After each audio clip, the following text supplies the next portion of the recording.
Pernahkah kalian membayangkan, di satu detik yang paling menegangkan dalam hidup, takdir justru membelokkan nasib kalian 180 derajat? Niat hati ingin kabur dari kejaran penagih utang yang beringas, seorang pemuda miskin justru masuk ke dalam mobil pengantin seorang wanita kaya raya. Sebuah kesalahan kecil yang ternyata menjadi awal dari skenario Tuhan yang begitu indah. Inilah kisah Gani dan Naila dalam cerita, Jodoh Salah Alamat, Tuan Arsitek dan Nona CEO. Assalamualaikum, salam hangat dari Ken Arok Productions. Sebelum kita masuk ke alur ceritanya yang penuh kejutan, saya mengajak teman-teman semua untuk menekan tombol subscribe, like, dan berikan komentar terbaik kalian agar saluran ini semakin berkembang. Khusus bagi kalian yang sudah subscribe dan like video ini, saya doakan semoga Tuhan melimpahkan banyak rezeki, diberikan kesehatan yang paripurna, keberkahan dalam setiap langkah, dan senantiasa bahagia selalu bersama keluarga tercinta. Amin, amin ya robbal alamin. Semoga doa tulus ini dikabulkan oleh Tuhan semesta alam. Jangan lupa tulis juga di kolom komentar, dari kota mana saja kalian berasal, agar kita bisa saling menyapa. Sudah siap? Mari kita mulai kisahnya. Langit kota Bandung sore itu seolah sedang menangis. Hujan turun begitu deras, membasahi aspal jalan Asia Afrika yang bersejarah. Kilatan petir sesekali menyambar, menambah suasana mencekam di salah satu sudut gang sempit di kawasan ruko tua itu. Di tengah gemuruh hujan, terdengar suara langkah kaki yang berpacu dengan kematian. Gani, pemuda berusia 26 tahun itu berlari sekuat tenaga. Napasnya tersengal-sengal, memburu oksigen yang terasa menipis. Air hujan bercampur keringat dingin membasahi wajahnya yang pucat. Ia tidak sedang berolahraga, ia sedang berlari menyelamatkan nyawanya. Di belakangnya, 3 orang pria bertubuh kekar dengan wajah garang terus mengejar sambil berteriak lantang, menembus derasnya hujan. "Berhenti kau, Gani, jangan harap bisa lolos hari ini," teriak salah satu pria itu dengan suara menggelegar. Gani tidak berani menoleh. Ia tahu betul siapa mereka. Mereka adalah kaki tangan rentenir yang baru saja mengubah kesepakatan secara sepihak. Gani masih ingat betul percakapan mengerikan 10 menit yang lalu di dalam ruko pengap itu. Ia meminjam uang untuk biaya operasi ibunya dengan bunga 10%, namun tiba-tiba saja, si bos rentenir menyodorkan kertas baru dengan seringai licik. Bunga itu berubah menjadi 300% per bulan. Itu bukan pinjaman, itu perampokan yang mencekik leher. Itu gila. Saya tidak akan sanggup bayar. Bang, ini tidak sesuai perjanjian awal, tolak Gani saat itu. Namun penolakannya justru disambut dengan ancaman fisik. Kini, Gani terus memacu kakinya menyusuri trotoar jalan Asia Afrika yang mulai sepi karena hujan. Kakinya terasa berat, sepatu kets lusuhnya sudah basah kuyup kemasukan air. Ia melirik layar ponselnya yang retak, aplikasi taksi online menunjukkan bahwa jemputannya sudah dekat. Ia memang sempat memesan taksi online sesaat sebelum masuk ke ruko rentenir itu, sebagai antisipasi jika terjadi hal buruk. Di kejauhan, lampu merah menyala. Deretan mobil berhenti. Mata Gani menyipit di balik tirai hujan, mencari-cari kendaraan penyelamatnya. Di sana, di barisan paling depan, sebuah mobil mewah berwarna hitam mengkilap tampak berdiri gagah. Sebuah Alphard hitam. Gani ingat betul, di aplikasi tertera mobil jemputannya berwarna hitam. Tanpa pikir panjang, dan karena panik yang sudah diubun-ubun melihat para preman itu semakin dekat, Gani berasumsi itu adalah taksi online premium yang ia pesan. "Itu dia," gumam Gani dengan napas memburu. "Ya Tuhan, selamatkan aku." Tanpa membuang waktu, Gani menerobos hujan, menghampiri mobil mewah itu. Tangannya yang gemetar meraih gagang pintu penumpang belakang. Tidak terkunci. Dengan sisa tenaga terakhirnya, Gani membuka pintu itu dan langsung melompat masuk ke dalam, membanting pintu secepat kilat untuk menghindari kejaran para preman yang kini kehilangan jejaknya di tikungan jalan.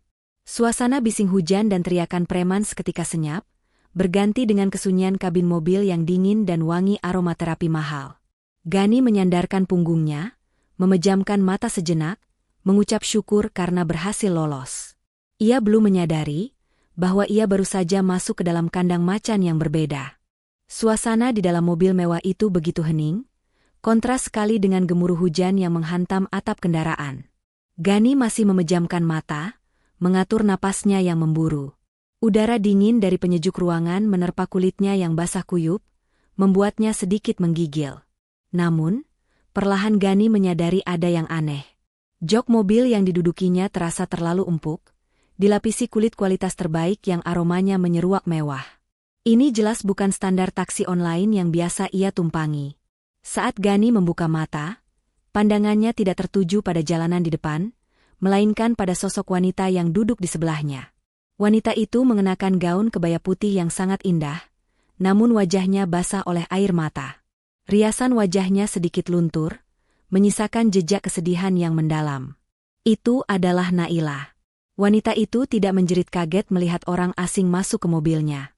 Ia terlalu hancur untuk sekadar kaget. Naila baru saja membanting ponsel mahalnya ke jok mobil dengan tangan gemetar. Kabar yang ia terima beberapa detik lalu serasa meruntuhkan dunianya. "Brengsek kamu, Dion. Tega-teganya kamu bawa lari uang perusahaan dan kabur di hari pernikahan kita." Maki Naila dengan suara serak, tidak mempedulikan kehadiran Gani yang melongo kebingungan di sebelahnya. Gani yang sadar dirinya salah masuk mobil, panik bukan main. Maaf, Mbak. Saya kira ini taksi online saya.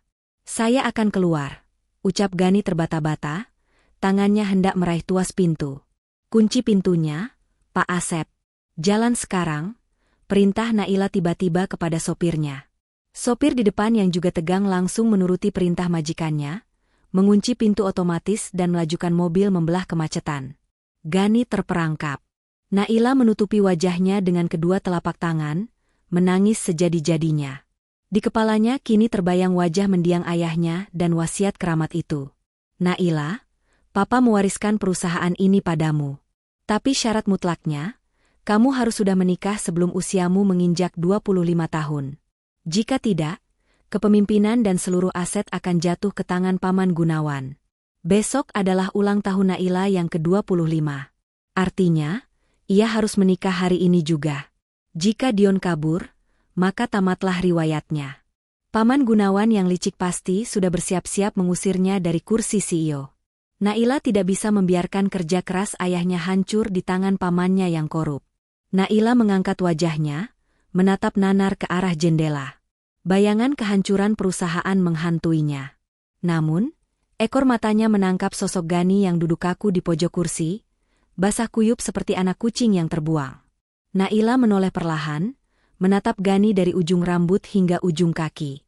Meskipun rambutnya berantakan dan bajunya lusuh, Gani memiliki rahang yang tegas dan sorot mata yang tajam namun jujur. Postur tubuhnya tegap dan atletis, sisa-sisa kerja kerasnya sebagai kuli panggul. Otak bisnis Naila yang cerdas tiba-tiba bekerja cepat di tengah kepanikan. Ia tidak butuh cinta saat ini. Ia butuh suami. Siapa saja, asalkan laki-laki. "Siapa namamu?" tanya Naila dingin, menghapus air matanya dengan punggung tangan. Gani menelan ludah, merasa terintimidasi oleh aura wanita di sampingnya meski sedang menangis. "Gani, Mbak. Tolong turunkan saya di depan, saya tidak bermaksud jahat." Naila tidak menjawab permintaan Gani. Ia justru menatap lekat-lekat mata pemuda itu. Sebuah ide gila, nekat, dan sangat berisiko kini muncul di benaknya. Daripada ia kehilangan segalanya, mungkin pemuda asing yang tersesat ini adalah satu-satunya skoci penyelamat yang dikirim Tuhan. Naila menarik napas panjang, mencoba mengumpulkan sisa-sisa kewarasannya di tengah badai emosi. Tatapannya yang tadi sayu penuh air mata, kini berubah tajam dan penuh perhitungan, ciri khas seorang pemimpin perusahaan besar. Ia menatap Gani lurus-lurus, seolah sedang menilainya sebagai aset bisnis, bukan sebagai manusia. "Berapa harga yang harus kubayar untuk waktumu hari ini?" tanya Naila tiba-tiba. Suaranya dingin, namun terdengar tegas. Gani mengernyitkan dahi, bingung dengan pertanyaan aneh wanita asing ini. "Maksud Mbak apa?" "Saya cuma salah masuk mobil. Tolong berhenti di depan, saya mau turun." "Aku tidak minta kamu turun," potong Naila cepat. Tangannya merogoh tas tangan bermerek di pangkuannya, mengeluarkan sebuah buku cek. "Dengarkan aku baik-baik. Calon suamiku baru saja kabur. Dan aku butuh pengganti. Sekarang juga. Menikahlah denganku hari ini, jadilah suamiku selama 1 tahun di atas kertas." Gani ternganga. Ia merasa wanita di depannya ini sudah gila karena tekanan mental. "Mbak, kita ini orang asing. Pernikahan bukan mainan. Saya memang miskin, dikejar rentenir, tapi harga diri saya tidak dijual semurah itu." Naila tersenyum sinis, senyum yang meremehkan. "Semua orang punya harga, Gani. Aku tahu kamu sedang dalam masalah besar. Aku tawarkan kesepakatan, nikahi aku sekarang, dan aku akan lunasi seluruh utangmu pada rentenir itu, berapapun jumlahnya. Plus, aku akan pindahkan ibumu ke rumah sakit terbaik, di kamar 66 IP dengan dokter spesialis nomor 1. Jantung Gani berdegup kencang. Tawaran itu begitu menggiurkan, namun egonya sebagai laki-laki memberontak. Belum sempat Gani menolak, ponsel di saku celananya bergetar hebat. Nama, Dr. Rahmat, tertera di layar. Dengan tangan gemetar, Gani mengangkat telepon itu. Suara panik dokter di seberang sana terdengar jelas di telinga Gani yang berdenging. "Halo, Mas Gani? Ibu Anda kritis. Jantungnya melemah. Kita butuh tindakan operasi segera malam ini juga, atau ibu tidak akan tertolong. Tapi biayanya..." Dunia Gani runtuh seketika. Wajah ibunya yang pucat terbayang di pelupuk mata. Ia tidak punya pilihan lain. Harga dirinya tidak bisa menyelamatkan nyawa ibunya, tapi uang wanita ini bisa. Gani menutup telepon dengan lemas. Ia menatap Naila yang masih menunggu jawaban dengan wajah datar. "Baik," ucap Gani lirih, suaranya berat menahan gejolak batin. "Saya terima tawaranmu. Tapi dengan satu syarat mutlak. Kita hanya bersandiwara di depan umum. Di ranah pribadi, jangan pernah campuri hidup saya dan jangan atur-atur saya. Saya suami kontrakmu, bukan budakmu." Naila mengangguk cepat, menyetujui tanpa pikir panjang. "Sepakat. Pak Asep, putar balik ke hotel." Naila kemudian mengambil sebuah setelan jas pengantin pria berwarna abu-abu metalik yang tergantung rapi di bagian belakang mobil. Itu adalah jas yang seharusnya dipakai Dion. "Pakai ini. Buang baju lusuhmu itu. Kamu tidak mungkin bersanding denganku dengan bau keringat seperti itu," perintah Naila sambil menyerahkan jas itu. Dengan canggung, Gani berganti pakaian di dalam mobil yang melaju kencang, sementara Naila membuang muka ke jendela. Namun, saat Gani selesai mengenakan jas mahal itu dan merapikan rambutnya yang basah, Naila yang menoleh kembali dibuat tertegun. Jas itu pas sekali di tubuh atletis Gani. Aura kemiskinan yang tadi melekat padanya lenyap seketika, berganti dengan harisma seorang pria gagah yang seolah terlahir untuk mengenakan pakaian mahal. Tanpa sadar, Naila menahan napas. Pria asing yang dipungutnya di jalan ini, ternyata jauh lebih mempesona daripada Dion yang kabur itu. Mobil Alphard hitam itu akhirnya berhenti di lobi utama sebuah hotel mewah di kawasan Dago Pakar. Gani melangkah turun, jantungnya berdegup kencang seolah ingin melompat keluar dari rongga dada. Ia mencoba menenangkan diri, merapikan jas abu-abu yang kini membalut tubuhnya. Di sampingnya, Naila menggandeng lengannya erat. Bukan karena mesra, tapi cengkeraman itu adalah isyarat ancaman agar Gani tidak lari. Mereka berjalan memasuki ballroom hotel yang sudah disulap menjadi istana bunga. Ribuan kristal menggantung di langit-langit, memantulkan cahaya kemewahan yang menyilaukan mata Gani. Ratusan pasang mata tamu undangan seketika tertuju pada mereka. Bisik-bisik mulai terdengar riuh seperti lebah berdengung. Wajar saja, mereka mengharapkan melihat Dion, tunangan Naila yang selama ini dipamerkan, namun yang datang justru sosok pria asing yang tidak dikenal siapapun. Di barisan depan, duduk Pak Gunawan, paman Naila, dengan tatapan tajam menyelidik. Senyum liciknya mengembang, seolah siap menerkam jika ada satu saja kesalahan terjadi dalam prosesi sakral ini. Naila merasakan tangan Gani yang dingin, namun anehnya, langkah kaki pria itu begitu tegap dan mantap, tidak menyiratkan keraguan sedikitpun. Saat mereka duduk berhadapan dengan penghulu, ketegangan mencapai puncaknya. Naila, dengan gerakan tangan yang sangat halus dan tersembunyi di balik meja akad, menyodorkan sebuah kotak bludru merah kecil ke arah tangan Gani.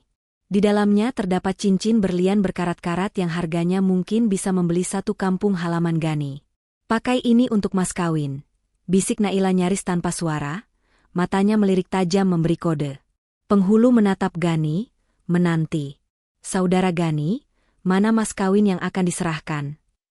Gani menatap kotak bludru di tangan Naila, lalu beralih menatap wajah calon istrinya itu. Ia melihat ketakutan dan keraguan di mata Naila. Perlahan, Gani mendorong pelan tangan Naila kembali. Ia menolak cincin mahal itu. Naila terbelalak. Jantungnya seakan berhenti berdetak. Apa yang dilakukan orang gila ini? Mau mempermalukanku? Batinnya menjerit panik. Dengan tenang, Gani merogoh saku celananya. Ia mengeluarkan sebuah cincin emas polos yang sederhana. Tidak ada berlian, tidak ada ukiran rumit. Hanya cincin emas murni seberat 5 gram yang warnanya sedikit kusam termakan usia. Suasana hening seketika. Gani mengangkat wajahnya, menatap penghulu dan wali nikah dengan sorot mata penuh wibawa. Suaranya terdengar berat dan tegas menggema di ruangan luas itu. "Mohon maaf, Pak Penghulu. Saya memiliki mahar saya sendiri," ucap Gani lantang. Ia melirik Naila sekilas lalu melanjutkan, "Ini adalah cincin peninggalan almarhum bapak saya. Beliau berpesan, cincin ini harus saya berikan kepada wanita yang kelak menjadi istri saya. Bagi saya, mas kawin adalah simbol kehormatan seorang laki-laki. Pantang bagi saya menikahi seorang wanita menggunakan uang dari wanita itu sendiri." Kalimat itu bagaikan sihir yang membungkam seluruh ruangan. Para tamu yang tadinya sinis dan meremehkan, kini terdiam. Pak Gunawan yang tadinya tersenyum mengejek, kini mengerutkan kening. Naila sendiri terpaku, menatap Gani dengan mulut sedikit terbuka. Ia merasakan desiran aneh di dadanya, sebuah perasaan hormat yang tiba-tiba muncul di tengah kepura-puraan ini. Gani menjabat tangan wali nikah dengan erat. Ijab kabul terucap dalam satu tarikan napas yang lancar dan mantap. "Saya terima nikah dan kawinnya Naila binti Wijaya dengan mas kawin tersebut dibayar tunai." "Sah?" tanya penghulu. "Sah?" jawab para saksi serempak. Hari itu, di tengah kemewahan palsu yang melingkupi mereka, kejujuran Gani menjadi satu-satunya hal yang paling berkilau, melebihi berlian manapun di ruangan itu. Naila menunduk saat Gani menyematkan cincin emas sederhana itu di jari manisnya. Dingin, namun terasa pas. Malam semakin larut ketika mobil Alphard itu, membawa pasangan pengantin baru ini, meninggalkan keriuhan kota menuju kawasan Dago Atas. Udara semakin dingin menusuk tulang, namun pemandangan di luar jendela sungguh memukau. Kelap-kelip lampu kota Bandung atau yang sering disebut City Light, terhampar luas seperti lautan kunang-kunang di bawah sana. Mobil berbelok memasuki sebuah gerbang besi raksasa yang terbuka otomatis. Di hadapan Gani, berdiri sebuah mensyen atau rumah besar bergaya modern minimalis yang didominasi kaca dan beton. Kemewahannya membuat rumah kontrakan Gani di Cicadas terasa seperti kotak korek api. Ini adalah istana Naila, benteng kesepian sang CEO muda. Setibanya di kamar utama yang luasnya mungkin 3 kali lipat lapangan bulu tangkis, Naila langsung melepas sepatu hak tingginya dengan kasar. Wajah lelahnya tidak bisa disembunyikan. Ia mengambil gulungan lakban hitam dari laci meja rias, lalu dengan gerakan tegas, ia menempelkan lakban itu membelah lantai kamar menjadi 2 bagian. "Perhatikan baik-baik," ucap Naila sambil menunjuk garis hitam itu. "Ini adalah perbatasan negara. Sebelah sana, area sofa dan balkon, adalah wilayahmu. Sebelah sini, area kasur dan kamar mandi dalam, adalah wilayahku. Jangan pernah sekali-kali kakimu melewati garis ini tanpa izinku. Mengerti?" Gani hanya mengangguk santai sambil melepas jasnya yang terasa gerah.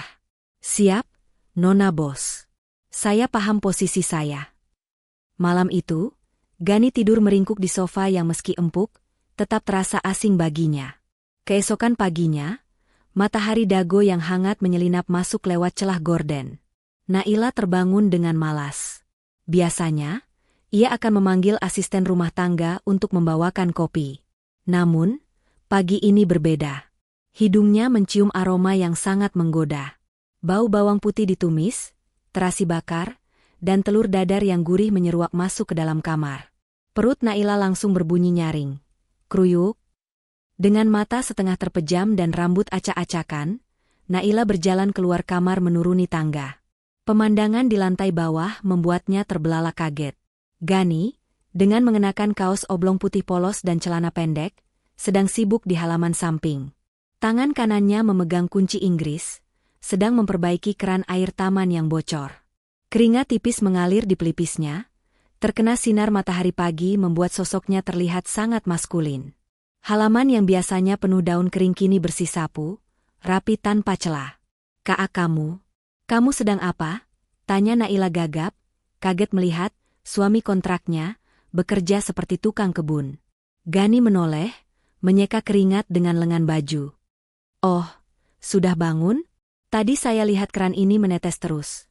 Mubazir airnya, tagihan PDAM bisa bengkak. Jadi saya betulkan karetnya.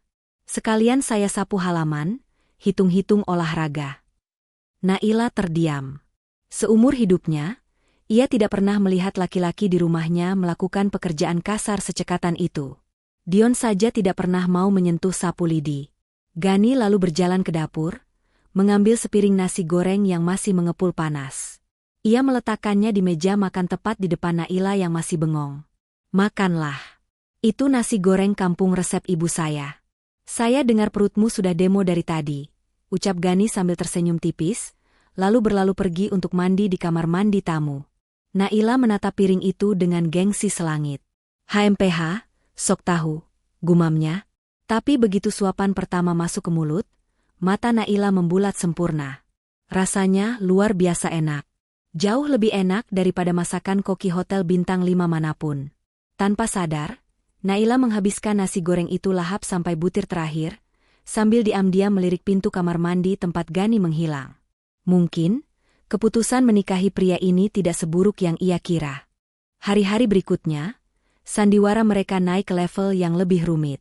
Naila tidak mungkin membiarkan suaminya menganggur di rumah sementara ia bekerja memimpin ribuan karyawan.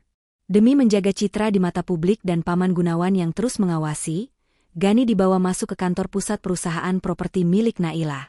Posisinya resmi sebagai asisten pribadi CEO, meski tugas sebenarnya lebih mirip pajangan berjalan agar Naila terlihat memiliki suami yang suportif. "Ingat tugasmu, Gani.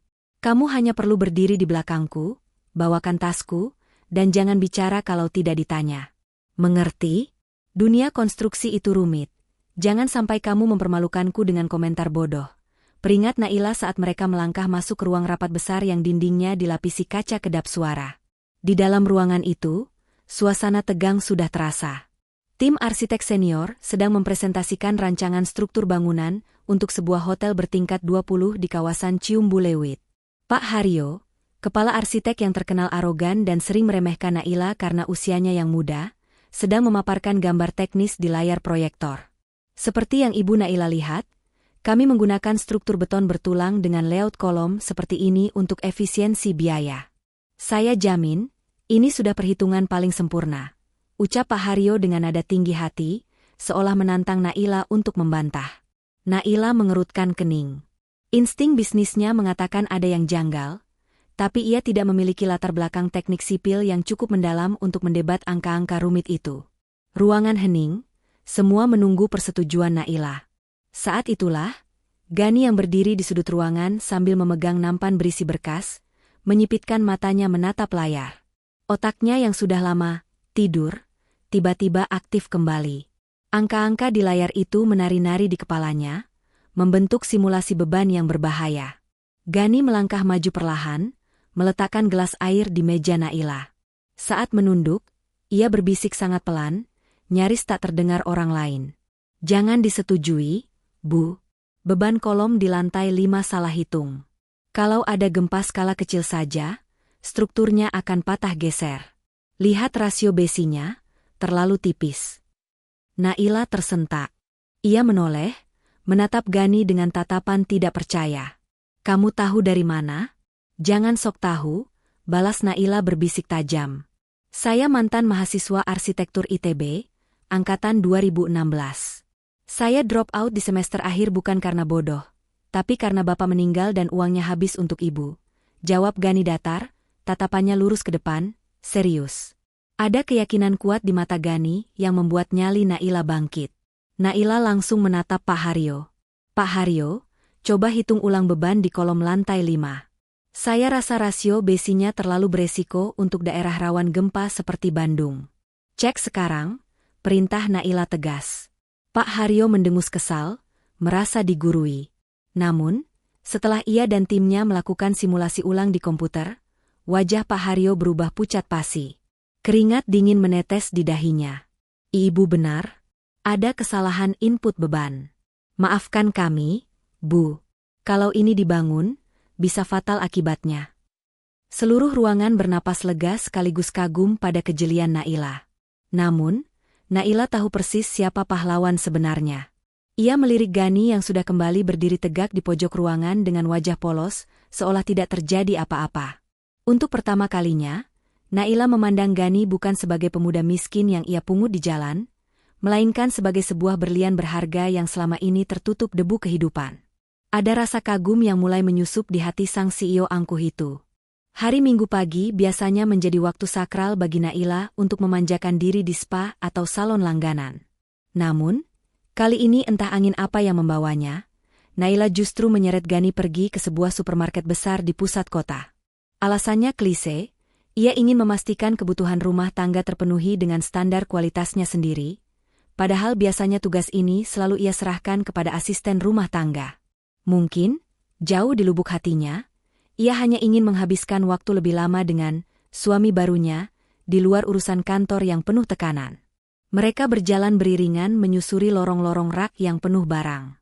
Naila mengenakan pakaian kasual namun tetap modis, sementara Gani terlihat santai dengan kemeja flanel yang digulung sebatas siku. Beberapa pasang mata pengunjung sempat melirik mereka, mengagumi keserasian visual pasangan ini, tanpa tahu sandiwara di baliknya. Masalah kecil yang menggemaskan muncul di lorong sereal. Naila berhenti di depan rak yang menjulang tinggi. Kotak sereal gandum favoritnya terselip di barisan paling atas, jauh dari jangkauan tangannya yang mungil. Naila berjinjit, berusaha menggapai kotak itu dengan ujung jarinya. Ia melompat kecil sekali, 2 kali, namun tetap gagal. Wajahnya mulai memerah karena kesal dan malu. Tiba-tiba, Naila merasakan hawa hangat di punggungnya. Sebuah bayangan tubuh tegap menutupi pencahayaan lampu toko. Gani melangkah mendekat dari belakang, begitu dekat hingga dada bidangnya hampir menyentuh punggung Naila. Tanpa perlu berjinjit, tangan Gani yang panjang dengan mudah meraih kotak sereal itu. Naila terpaku. Jantungnya berdegup kencang, bukan karena kaget, tapi karena aroma maskulin tubuh Gani, campuran wangi sabun mandi dan mint, tiba-tiba memenuhi indera penciumannya. Gani menunduk sedikit, mensejajarkan wajahnya dengan telinga Naila, lalu berbisik pelan dengan nada menggoda. Makanya rajin minum susu, Nona Bos, biar tingginya nambah. Jangan cuma marah-marah saja yang nambah, goda Gani sambil menaruh kotak sereal itu ke dalam troli. Wajah Naila seketika merona padam seperti kepiting rebus. Ia memukul lengan Gani refleks. Berisik kamu. Aku ini imut, bukan pendek. Elaknya gengsi, lalu buru-buru berjalan mendahului Gani untuk menyembunyikan senyum malunya. Namun, drama belum berakhir. Di lorong sabun cuci piring, terjadi perdebatan sengit namun lucu. Naila dengan gaya borosnya, langsung mengambil botol sabun merek impor yang harganya selangit. Ini wangi lemon Itali, paling bagus buat kulit tanganku yang sensitif, klaim Naila. Gani dengan cepat mengambil botol itu dan mengembalikannya ke rak. Sebagai gantinya, ia mengambil 2 botol sabun merek lokal yang sedang diikat selotip kuning bertuliskan, beli 1 gratis 1. Jangan boros. Lihat komposisi kimianya, sama saja.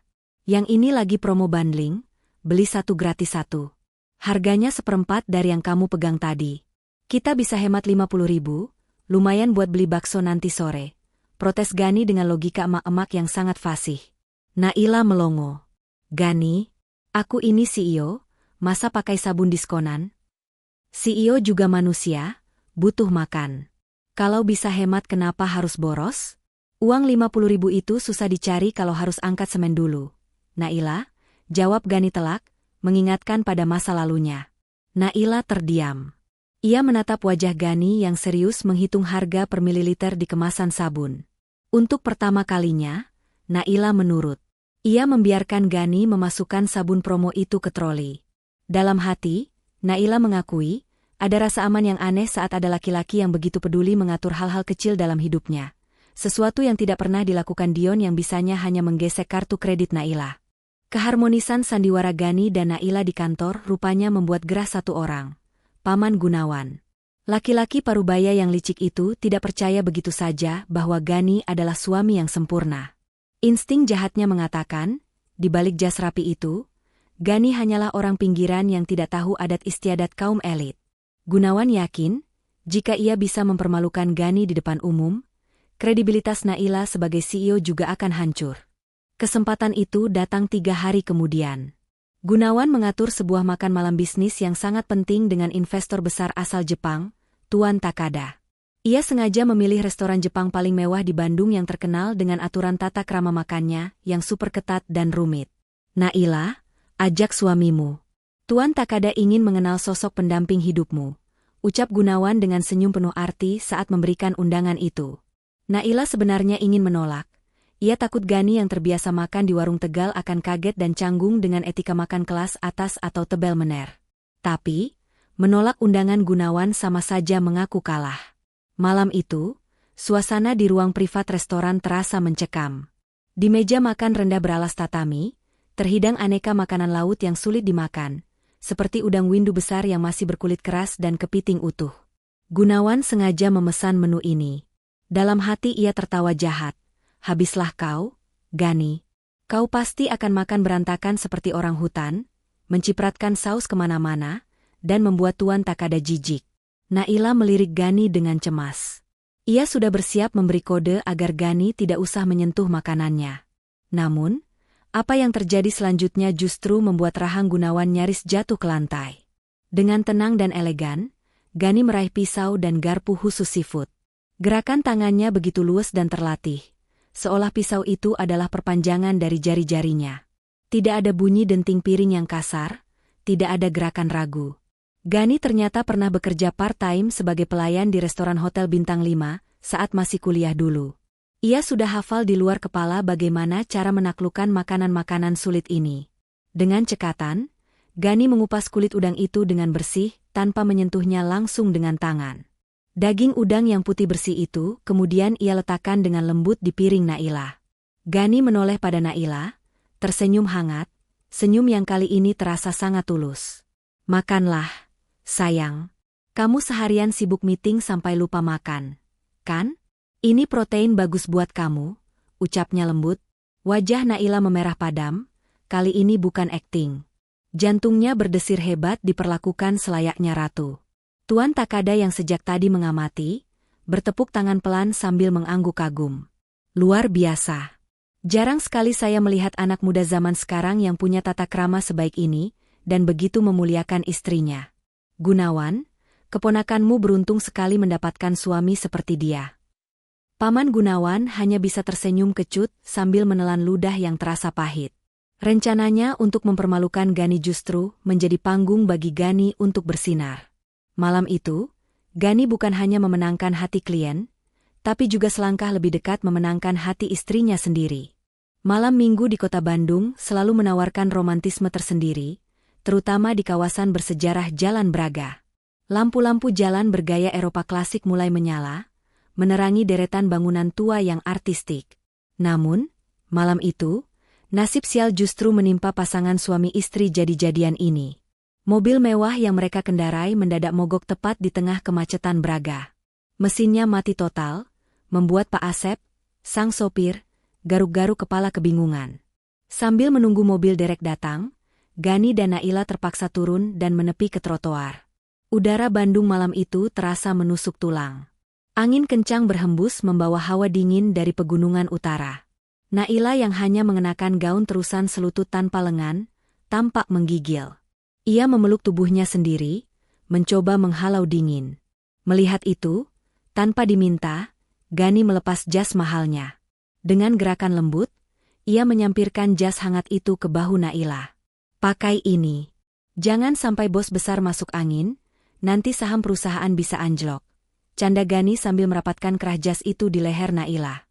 Naila mendongak, menatap Gani yang kini hanya mengenakan kemeja tipis. Terus kamu gimana? Nanti kamu yang sakit. Tenang saja, kulit saya ini kulit badak. Sudah terlatih kena angin malam terminal, jawab Gani santai. Mereka berdua berdiri bersisian di emperan toko lukisan yang sudah tutup. Di sekeliling mereka, muda-mudi berlalu lalang dengan tawa riang. Suasana itu entah mengapa membuat dinding pertahanan Naila runtuh perlahan. "Gani?" panggil Naila lirih, matanya menatap kosong ke jalanan basah. "Kamu tahu, kadang aku capek.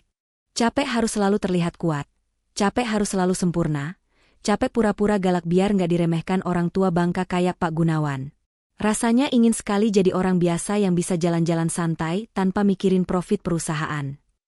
Gani menoleh, menatap sisi wajah istrinya yang terlihat rapuh. Ia baru sadar, di balik topeng, Nona CEO, yang angkuh, ada gadis muda yang kesepian memikul beban dunia di pundaknya. Tepat saat itu, seorang pedagang gulali pikulan lewat di depan mereka. Mata Gani berbinar. Ia memanggil pedagang itu dan membeli satu plastik besar gulali merah muda yang manis. "Nih," Gani menyodorkan gulali itu ke depan wajah Naila. Naila mengernyit. "Apa ini? Makanan anak kecil? Cobain dulu. Ini obat stres paling ampuh sedunia," paksa Gani. Naila mencubit sedikit gulali itu dan memasukkannya ke mulut. Rasa manis gula kapas langsung lumer di lidahnya, membawa memori masa kecil yang menyenangkan. Senyum tipis mulai terukir di bibirnya. "Gimana? Manis, kan?" tanya Gani sambil menatap lekat mata Naila. "Tapi masih kalah manis sih. Sama kamu kalau lagi nggak marah-marah." Wajah Naila memerah seketika. Ia memukul lengan Gani cukup keras. "Salah tingkah. Gombal kamu. Dasar buaya darat." "Aduh, KDRT nih," seru Gani pura-pura kesakitan. Detik berikutnya, tawa mereka pecah bersamaan. Di bawah temaram lampu jalan Braga, di antara bisingnya kendaraan, untuk pertama kalinya mereka tertawa lepas tanpa beban, tanpa skenario, dan tanpa kepura-puraan. Malam itu, di emperan toko tua, benih-benih perasaan yang sesungguhnya mulai tumbuh diam-diam di antara mereka. Kebahagiaan di jalan Braga itu ibarat pelangi, indah namun hanya bertahan sekejap mata sebelum badai yang lebih besar datang menerjang.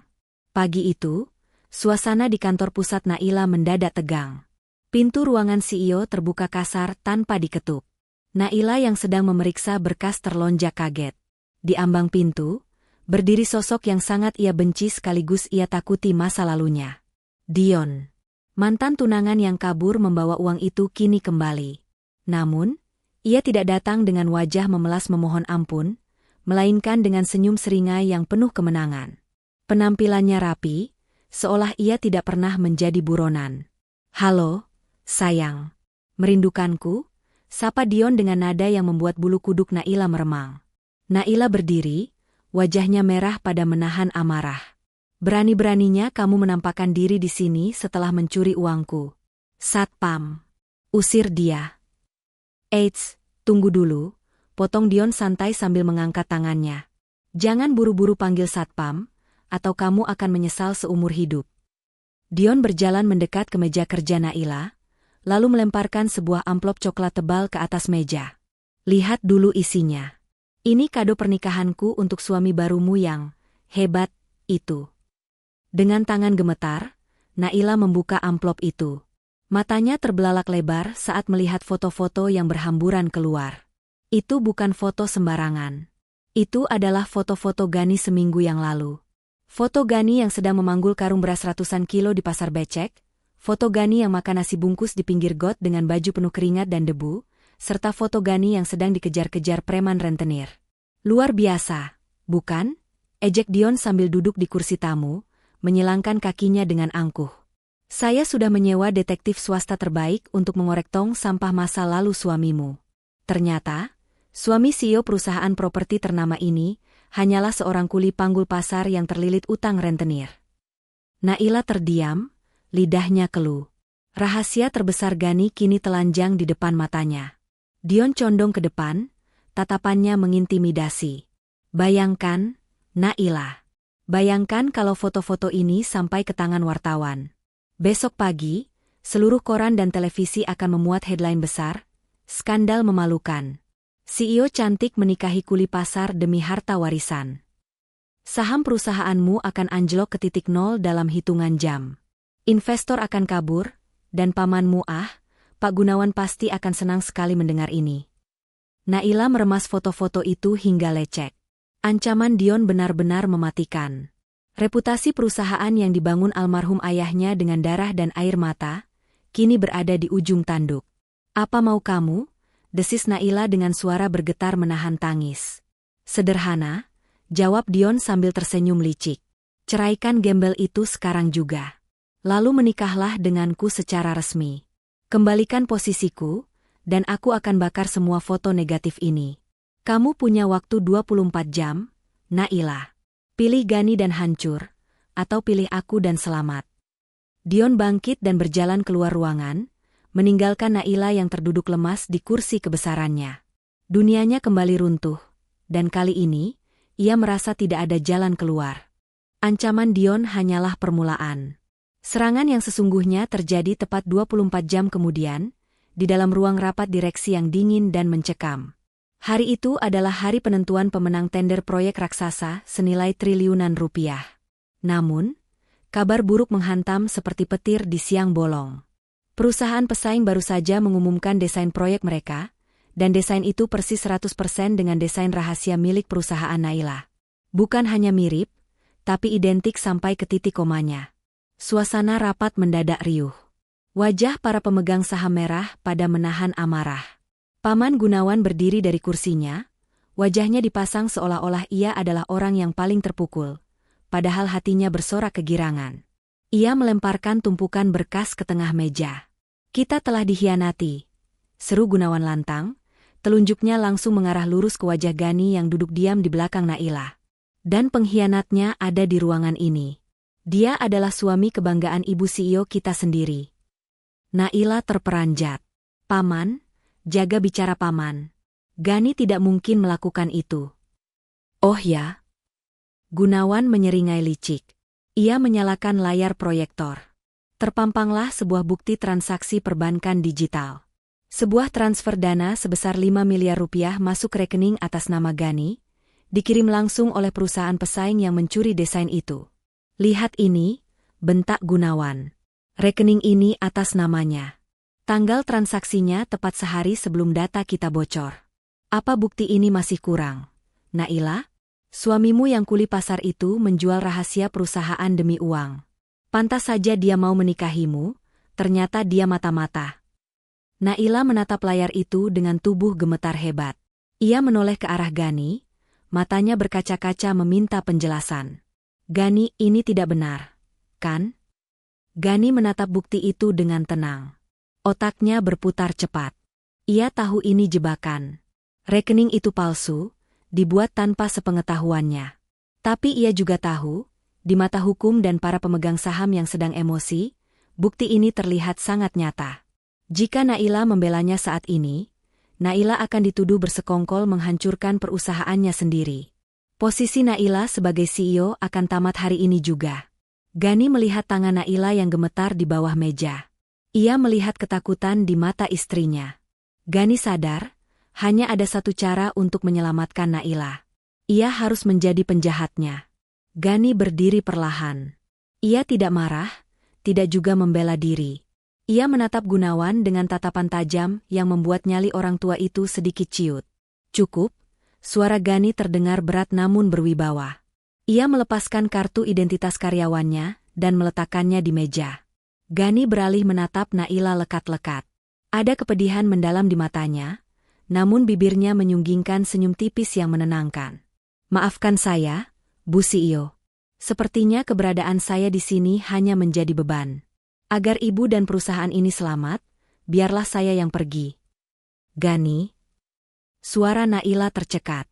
"Saya datang tanpa membawa apa-apa, dan saya akan pergi tanpa membawa apa-apa. Uang, fasilitas, dan jas mewah ini, ambil semuanya," ucap Gani tegas.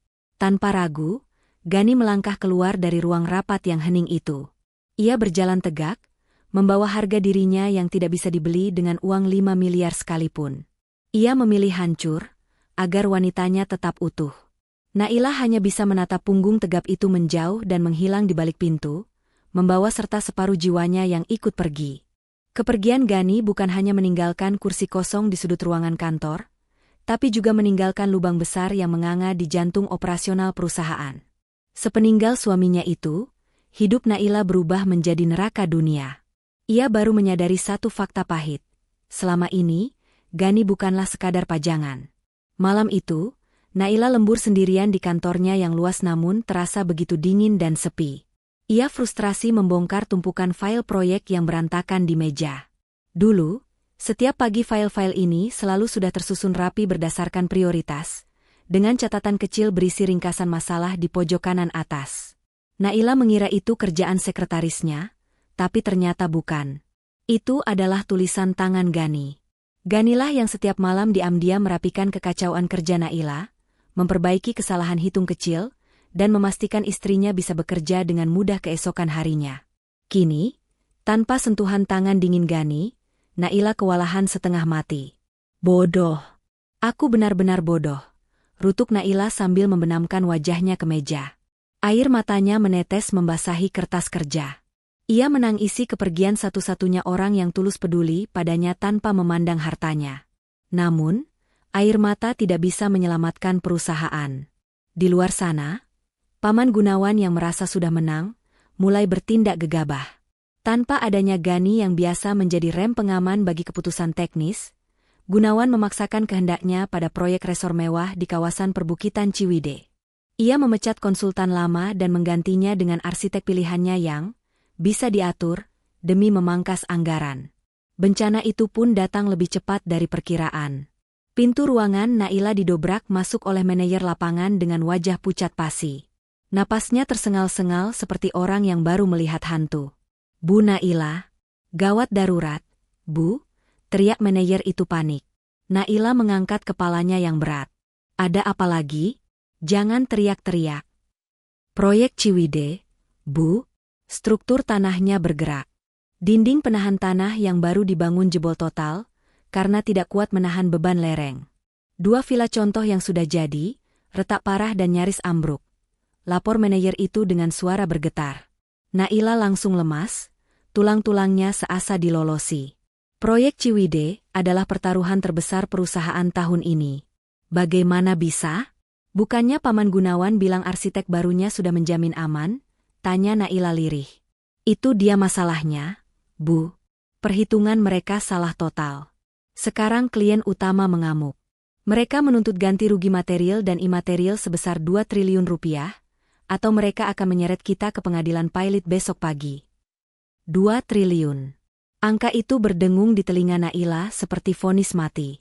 Kas perusahaan tidak akan cukup membayarnya. Intervensi Paman Gunawan dan ketidakmampuan Naila mengendalikan aspek teknis telah menggiring warisan ayahnya ke jurang kebangkrutan. Naila bangkit dari kursinya, berjalan gontai menuju jendela kaca besar yang menghadap ke kota Bandung. Ia menatap nanar ke bawah. Di saat ia berada di titik terendah dalam hidupnya, sendirian dan terpojok, bayangan wajah Gani kembali muncul. Andai saja ada Gani di sini, batinnya menjerit memanggil nama itu. Namun sayang, penyesalan selalu datang terlambat. Di dalam ruang kerjanya yang luas, Naila duduk terkulai di kursi kebesarannya. Wajah cantiknya kini kusam, matanya bengkak, dan kepalanya terasa mau pecah memikirkan ancaman tuntutan 2 triliun rupiah. Ia merasa seperti kapten kapal yang sedang menonton kapalnya sendiri karam perlahan-lahan. Tidak ada solusi, tidak ada keajaiban. Naila memijat pelipisnya yang berdenyut kencang, bersiap untuk menulis surat pengunduran diri dan menyerahkan segalanya. To. Suara ketukan pintu yang ragu-ragu memecah keheningan. Naila mendesah berat, enggan bertemu siapapun. Masuk, jawabnya lemah. Pintu terbuka pelan. Masuklah Dani, seorang staf junior di divisi perencanaan. Dani adalah pemuda lugu yang selama ini dikenal sangat dekat dan hormat kepada Gani. Di tangannya, Dani memeluk sebuah map tebal berwarna biru dengan erat, seolah benda itu adalah harta karun.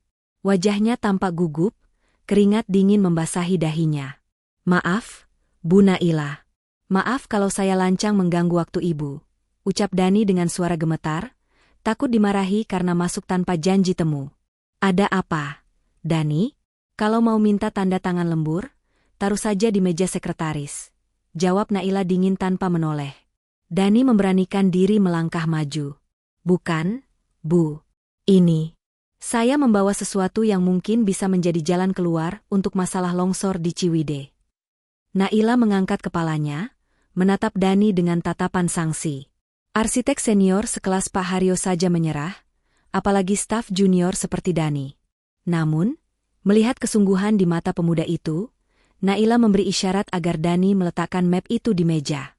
Dengan lesu, Naila membuka lembar pertama map itu. Detik berikutnya, matanya terbelalak lebar. Rasa kantuk dan putus asanya lenyap seketika. Di hadapannya terhampar gambar teknik yang luar biasa detail. Itu adalah rancangan ulang struktur tanah Ciwidey, menggunakan metode terasering modern yang dipadukan dengan sistem pasak bumi ringan. Perhitungannya sangat jenius, hemat biaya, namun menjamin kekokohan tanah hingga puluhan tahun. Solusi ini bukan hanya memperbaiki kerusakan, tapi juga menambah nilai estetika resor menjadi lebih menyatu dengan alam. Tangan Naila gemetar menyusuri garis-garis sketsa itu. Ia kenal betul tarikan garis ini. Tegas, rapi, dan penuh perhitungan. Ini bukan buatan Dani. Ini adalah tulisan tangan orang yang sangat ia rindukan. Kamu tidak mungkin bisa membuat ini sendirian, Dani. Jujur sama saya, siapa yang menggambar ini? Desak Naila, suaranya parau menahan gejolak emosi. Dani menunduk, tidak berani menatap mata bosnya. Sebenarnya, 2 hari yang lalu saya tidak sengaja bertemu Mas Gani di warung kopi dekat lokasi proyek. Saya curhat kalau ibu sedang stres berat dan sering menangis di kantor karena masalah Ciwidey. Dani menarik napas panjang sebelum melanjutkan.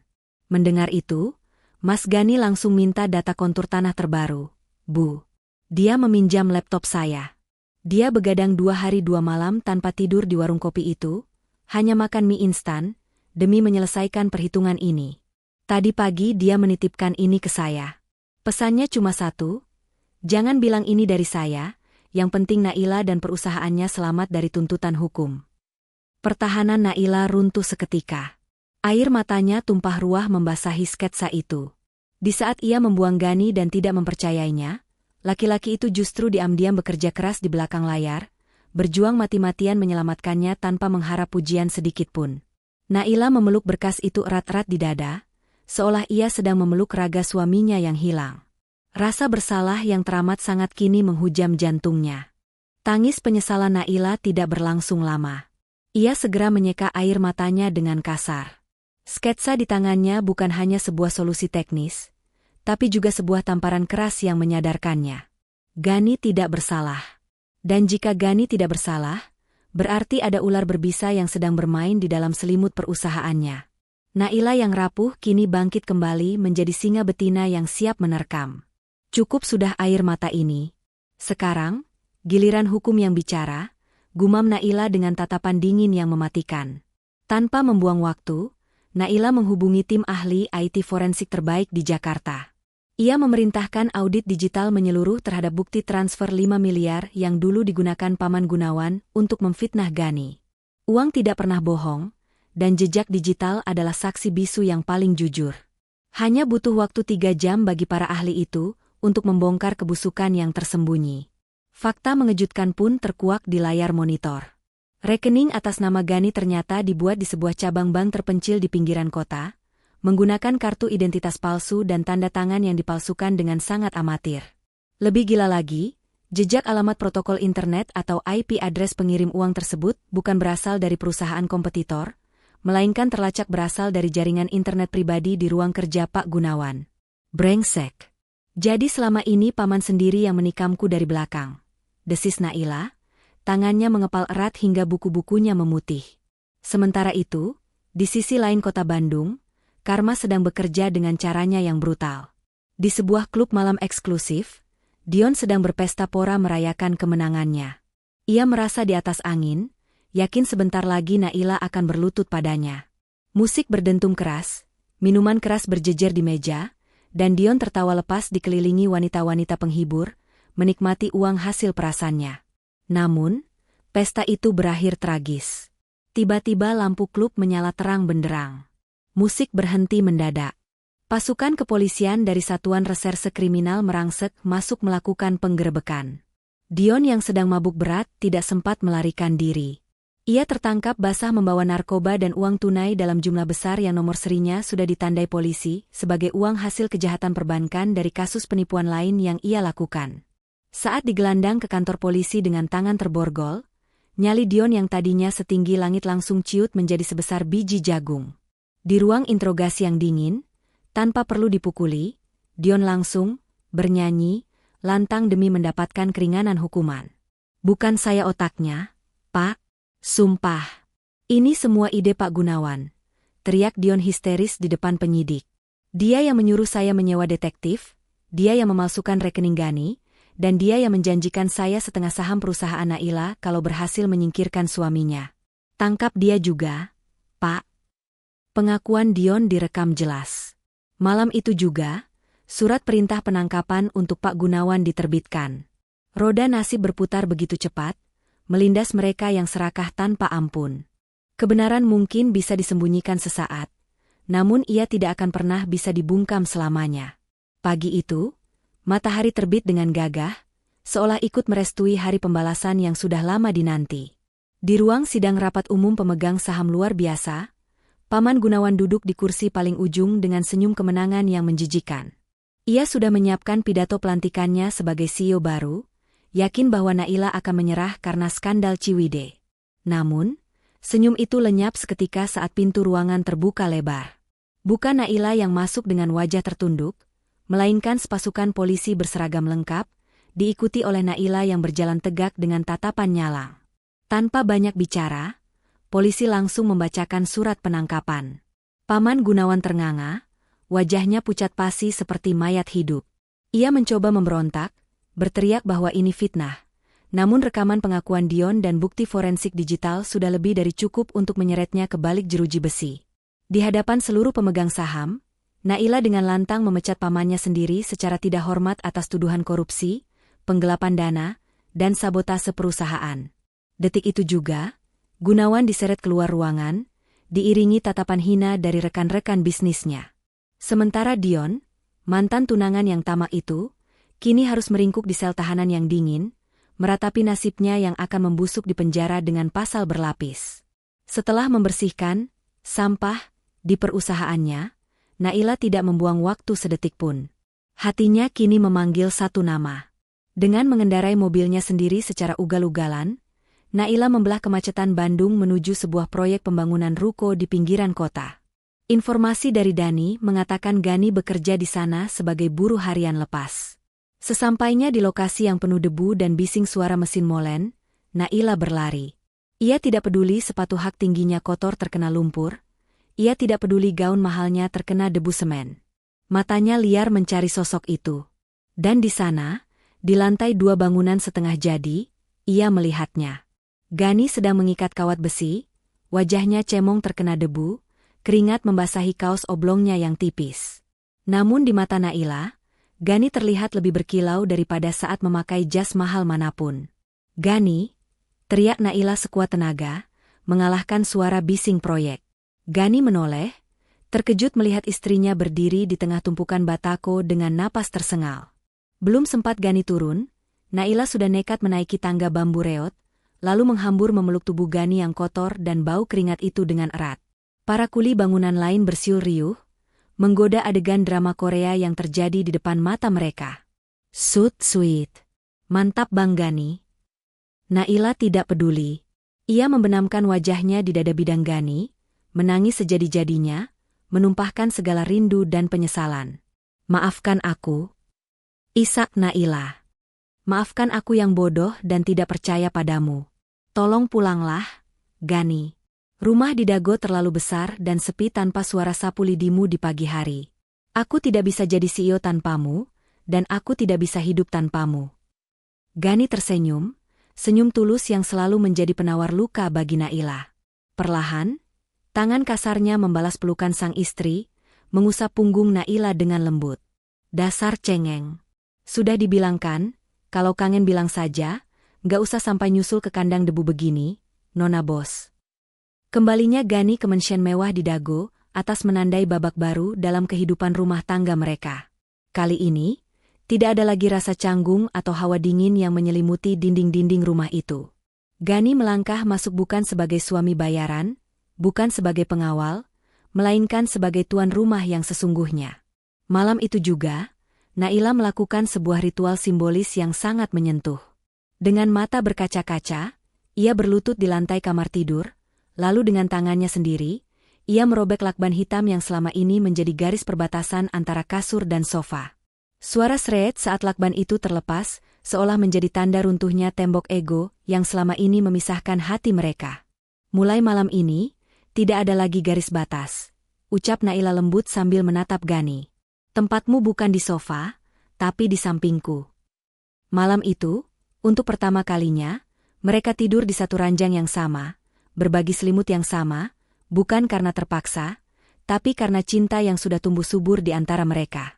Keesokan harinya, perubahan besar juga terjadi di kantor pusat. Naila mengangkat Gani menempati posisi strategis sebagai direktur teknis. Keputusan ini awalnya sempat diragukan oleh beberapa pemegang saham lama, namun Gani menjawab keraguan itu dengan prestasi, bukan dengan kata-kata. Duet maut antara Naila dan Gani menjadi legenda baru di dunia bisnis properti Bandung.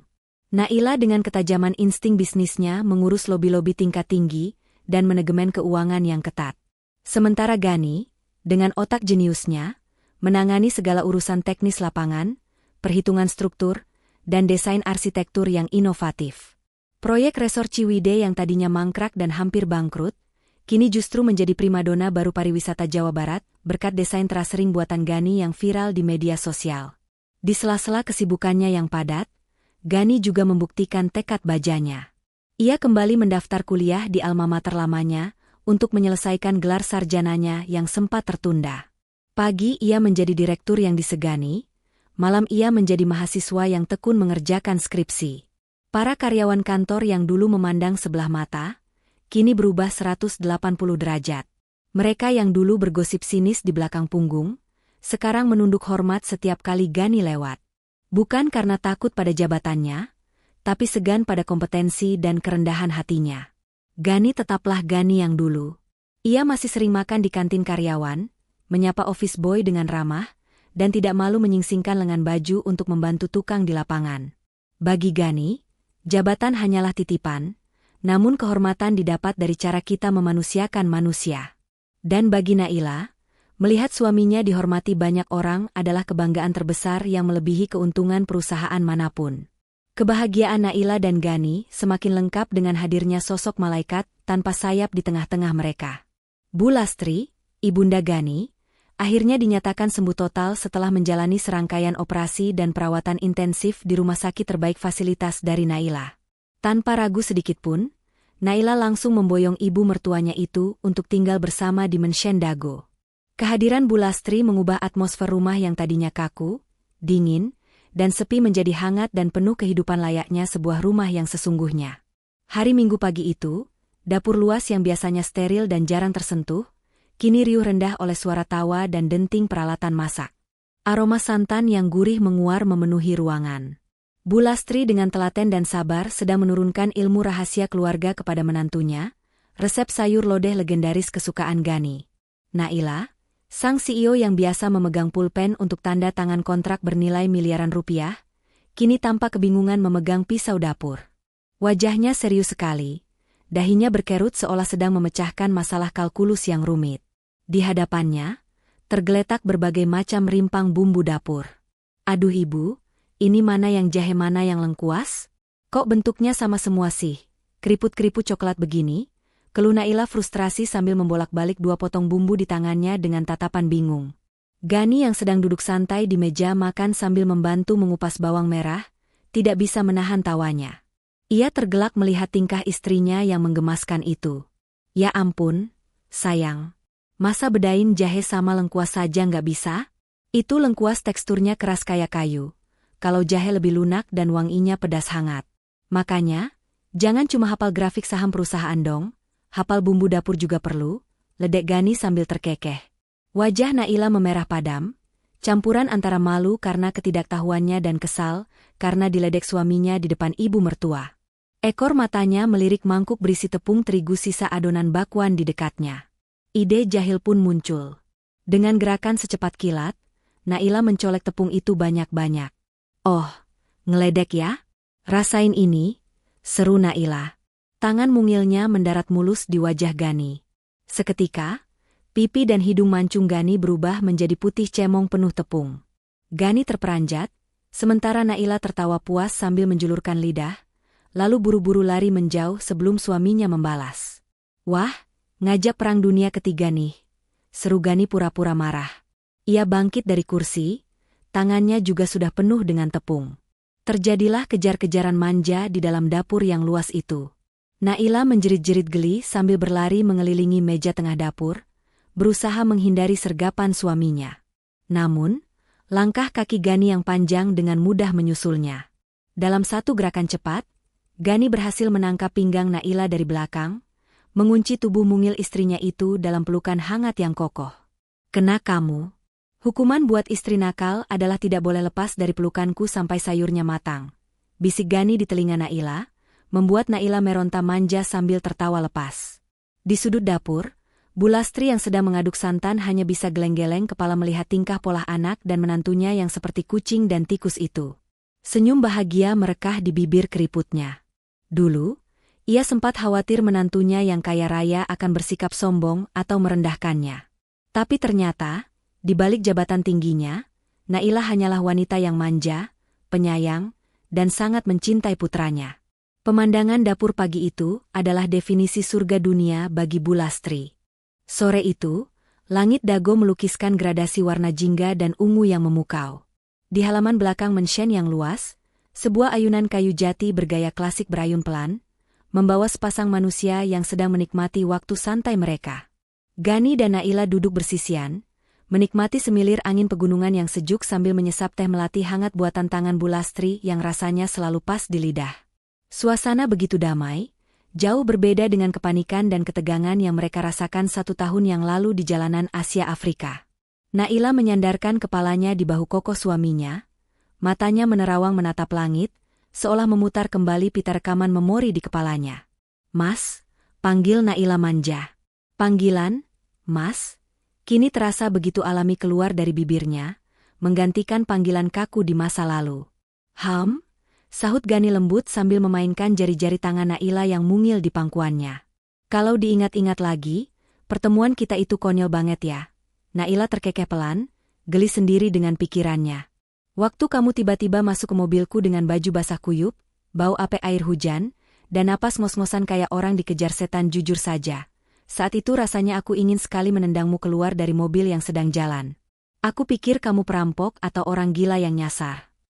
Gani tertawa terbahak-bahak mendengar pengakuan jujur istrinya. Suara tawanya yang renyah memecah kesunyian taman. "Wah, jahat sekali. Padahal saat itu aku sudah merasa ganteng loh, biarpun basah sedikit. Tapi jangan salah, Nona Bos. Waktu itu kamu juga nggak kalah memalukan. Ingat nggak? Wajahmu sembab, make-up-nya luntur hitam semua di pipi kayak panda.